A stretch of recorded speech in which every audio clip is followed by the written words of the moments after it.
Good morning and a very warm welcome. You are watching JanataTelevision and this is English Bulletin with me, Bhadra. The top stories first. NZ President backs for freedom of expression, blames government of trying to impose one-party rule. 3 ancient must found in Jayabageshwari temple, head priest unaware of the must. Labour Minister highlights importance of skilled manpower, says government preparing a policy to this effect. Zimbabwe's hero turned despot Mugabe dies, African leaders hail him as a liberator.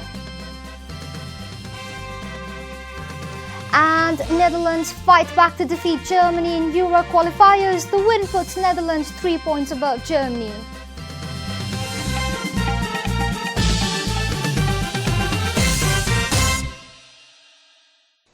And now the news in detail.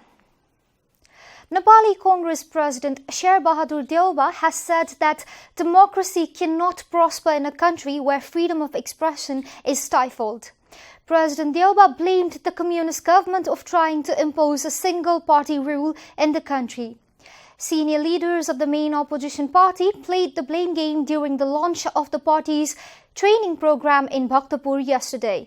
The senior leaders claimed that the rift within the party as the reason why the party is no longer as strong as it used to be.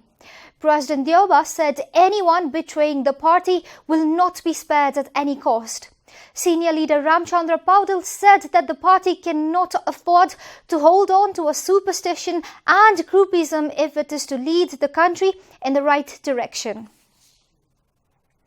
Prime Minister KP Sharma Oli returned back to Kathmandu yesterday after 2 weeks of treatment in Singapore.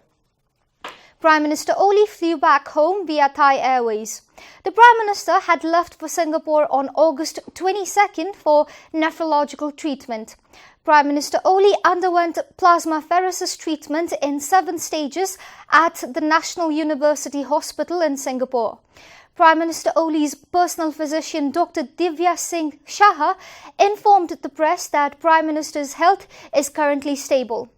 Acting Prime Minister Ishwar Pokhrel, Speaker of the Law House Krishna Bahadur Mahara and other leaders and ministers were present at the airport to receive Prime Minister Oli. Vice President of the ruling party Bamdev Gautam and General Secretary Bishnu Paudel, who had gone to Singapore to meet Oli, have also returned back. Nepal Communist Party Chairman Pushpa Kamal Dahal has stressed for the need of economy-oriented democracy in order to attain national prosperity. Inaugurating the General Assembly of Trekking Agencies Association Nepal TAN yesterday, co-chair Dahal shed light on the necessity of economic development for the implementation of rights guaranteed by the Constitution. धेरै लामो मेहनतपछि धेरै लामो संघर्ष र बलिदानपछि देशमा एउटा नयाँ राजनीतिक परिस्थिति लोकतान्त्रिक गणतन्त्रको परिस्थिति हामीले बनाएका छौं। अब हामीले आर्थिक लोकतन्त्रको आर्थिक समृद्धिको एउटा नयाँ युगतिर नेपाललाई लिएर जानु छ। Dahal said people have high expectations and faith in this current government. He was of the opinion that a nation cannot take a giant stride unless it achieves economic prosperity. He added that failing to attain economic development endangers democracy itself.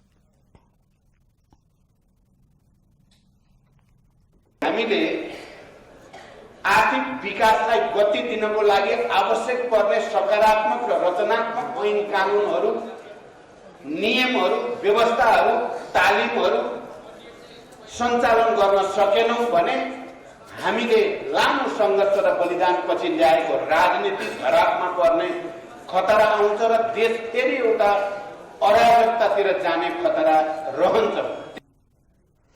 Pointing out to the ill practices prevailing in the tourism sector, Chairman Dahal said, instead of treating guests as gods, we have been acting on our vested interest. This is Janata Bulletin. We'll be right back after a short break.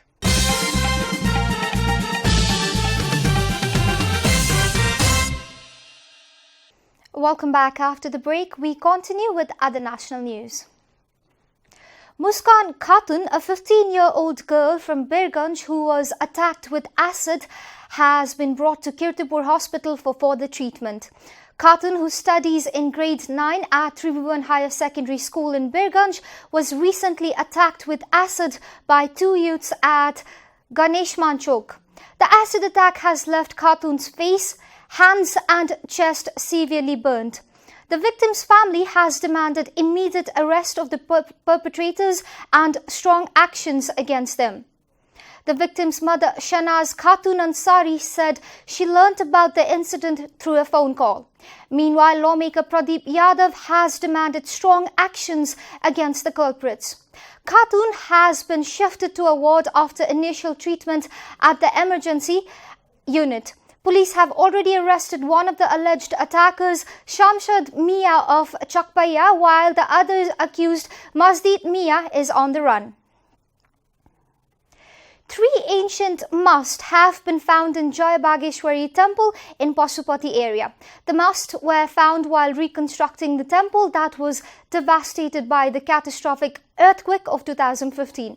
The masts have now been a subject of analysis. A report. The three masts discovered at Jayabageshwari temple in Pasupati area represent powerful Hindu goddesses, Saraswati, Mahalakshmi and Mahakali. It has been estimated that the masts date back to prehistoric time of the Kali age.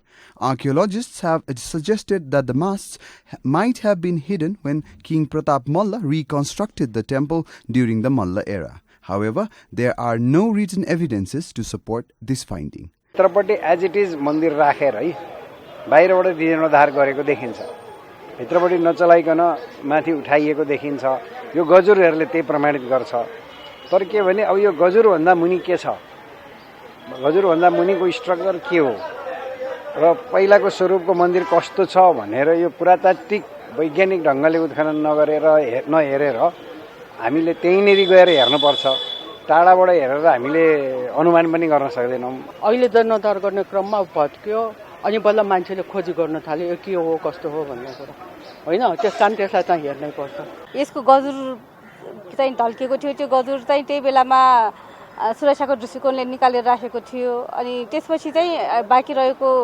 Part चाहिँ अहिले हामीले अस्ति 8 गतेबाट चाहिँ भत्काउन सुरु गरेको छ पुरानो पोलेको इटा नै भयो अनि त्यसपछि मासुचा अनि त्यसपछि अरुको यो हाम्रो माटोको नै बनायो अब यसमा हेर्दाखेरि तपाईहरुले दुथाम देख्नुहुन्छ हैन Not even the former head priest who worked in the temple for 44 long years has the slightest clue about the masts. यो गर्भमा कसैले बाहिरबाट नदेखिने गरेर एकदम सपोर्ट राखेर परेवाको विस्तारले छोपेको थियो. The investigations regarding the masts are underway.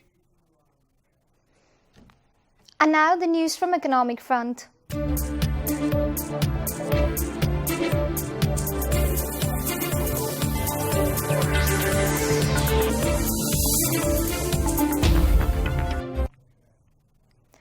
Minister for Labour, Employment and Social Security Gokarna Bista has stressed in the need to produce the youth force capable of competing in the international labour market. Minister Bista said so during the 8th National HR Meet organised by the Human Research Society Nepal yesterday. Minister Bisto talked about the need to produce skilled manpower that would be able to succeed in the international market. According to Minister Bisto, the government is doing its homework in planning a strategy to prepare an education policy that will address this issue.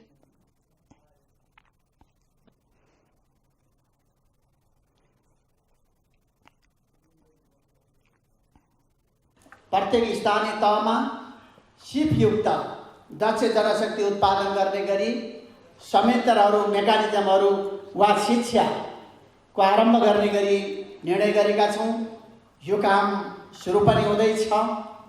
नयाँ शिक्षा नीति निर्माण गर्ने गरी काम गरिरहेका छौं. समयले 5 जना मन्त्रीहरूको एउटा कार्यदल बनेको छ. त्यसलाई टुङ्गो लगाउने समयले एकजना सदस्यको रूपमा म पनि छु. हामीले त्यो काममा पनि भूमिका खेल्दैछौँ।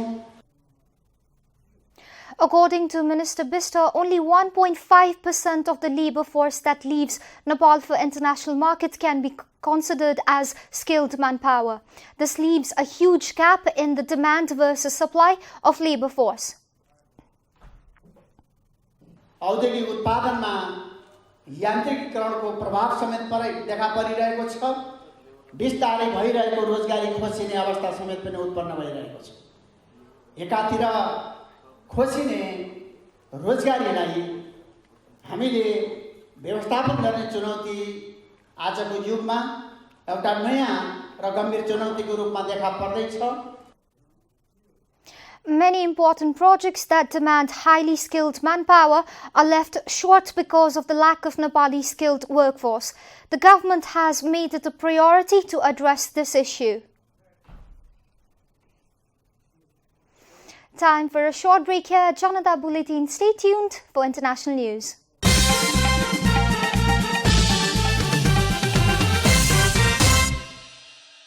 Welcome back, and now the international news.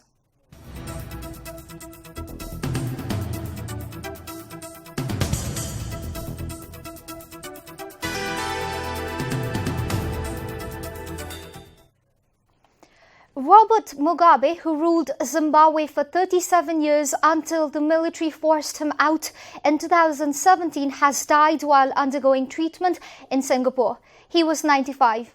Zimbabwe's President Emmerson Mnangagwa announced the death of the former guerrilla hero turned despot yesterday. Initially considered as a liberator who freed the country from the colonial rule of Britain, Mugabe later used repression and fear to govern until he was finally ousted by his previously loyal generals in November 2017, reported AFP. The country's former colonial ruler, Britain, expressed its condolences but said there were mixed emotions after Mugabe's death. Zimbabweans suffered for too long as a result of Mugabe's autocratic rule, the British Foreign Ministry said in a statement. AFP quoted a South African diplomat as saying that Mugabe died at 2:40 GMT in Singapore, where he had been hospitalized in April.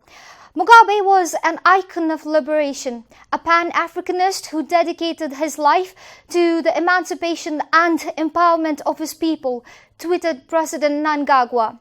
The president further said that Mugabe's contribution to the nation and continent will never be forgotten. Opposition party leader Nelson Chamisa said that despite great political differences with Mugabe's regime, he recognized the contribution made during his lifetime as a nation's founding president. South African President Cyril Ramaphosa remembered Mugabe as a liberation fighter and a champion of Africa's cause against colonialism. The British Parliament's upper chamber yesterday approved a bill which aims to block a no-deal Brexit at the end of October by forcing Prime Minister Boris Johnson to seek a delay to Britain's European departure. The legislation requires Johnson to ask for a 3-month extension to Britain's EU membership if Parliament does not approve either a deal or consented to leaving without agreement by October 19. Queen Elizabeth is expected to sign the legislation into law on Monday. According to Reuters, the House of Lords approved the bill without a formal vote at its final stage. Johnson has reportedly dubbed it the surrender bill and said it has scuppered his Brexit negotiations with the EU by removing the threat of leaving without a deal. He kicked 21 lawmakers out of his Conservative Party's parliamentary group earlier this week for working with opposition parties in the House of Commons to pass the legislation against the government's wishes. India's attempt to become the first nation to land a spacecraft near the moon's unexplored South Pole has apparently ended in failure, reported BBC. The British Broadcasting Corporation quoted Indian officials as saying that the Chandrayaan-2 approached the moon as normal until an error occurred about 2.1 kilometers from the surface. According to BBC, India's space research organisation lost contact with the spacecraft seconds before before the ship was expected to land. India would have been the fourth nation to make a soft landing on the moon had the mission succeeded. Chandrayaan-2 entered the moon's orbit on August 20 and was due to make a controlled descent to the surface early on Saturday. India's Prime Minister Narendra Modi was watching the action from behind a glass screen at the Space Centre in Bangalore. Details were unclear in the minutes after the apparent failure. You are watching Janata Bulletin, and now the latest from the world of sports.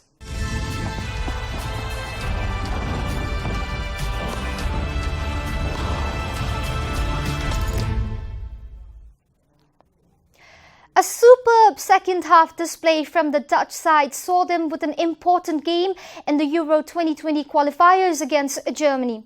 Serge Gnabry put Germany in the lead early in the game until the 60th minute when De Jong equalized for the Dutch side. Jonathan Tah's own goal in the 66th minute was levelled by the German side as Toni Kroos put them level through a penalty. However, debutant Malen scored in a scintillating fashion typical of Dutch football in the 78th minute that knocked the wind out of the German side. The final nail in the coffin was hit by Liverpool midfielder Jorginho Wijnaldum, scoring in the additional time.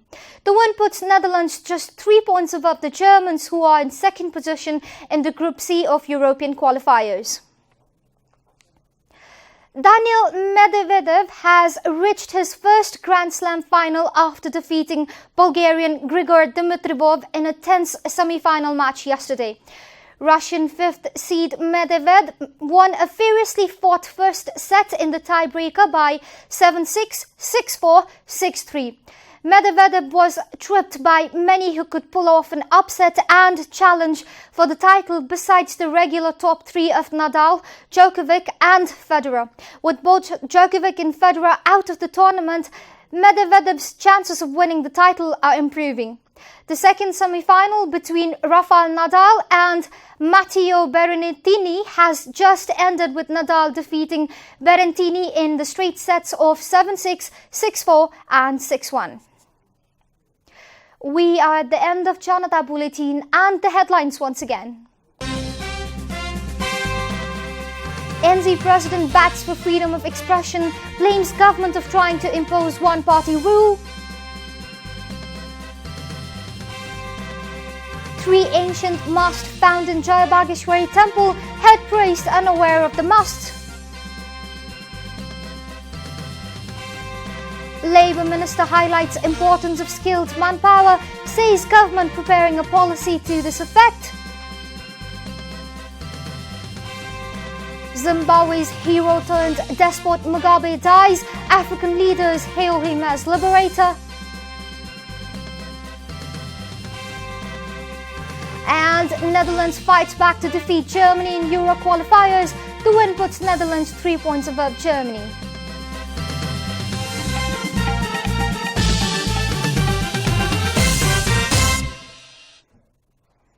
And that's all from the English News Desk for today. You can follow Janata Television and our programs on various social media platforms, including on our website janatasamachar.com. Keep watching Janata Television. Namaste.